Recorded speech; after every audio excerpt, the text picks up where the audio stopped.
The PlayStation 4 Spider-Man game did an excellent job of introducing the world of Spider-Man and many of the characters therein. You get a good sampling of the various supporting players, and you see quite a few of the supervillains that Spider-Man is known to fight. But this game did receive 3 DLCs, and these go in a different direction because rather than deal with notable supervillains, Spider-Man is instead fighting organized crime in all 3 of these DLCs. Specifically, these DLCs see Spider-Man fighting the crime family working for Hammerhead, a mobster that has a metal plate in his head. And the first DLC is pretty basic.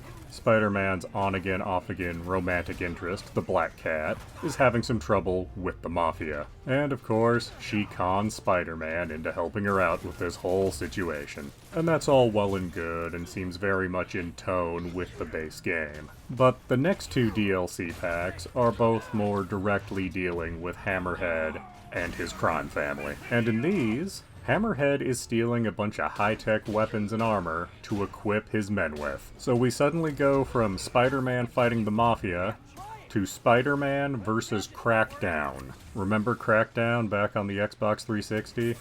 Pretty good franchise at first that had 2 disappointing sequels and now nobody cares about it.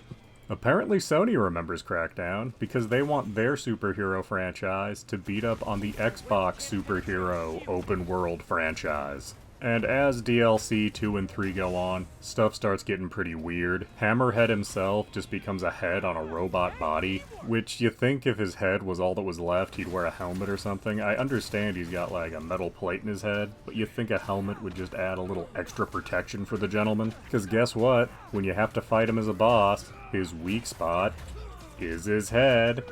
Who would have seen that coming? And you know, once you defeat Hammerhead, apparently all the other gangsters give up entirely on the high-tech gear, because it will never be mentioned ever again. Please do subscribe, comment, like, and tell your friends.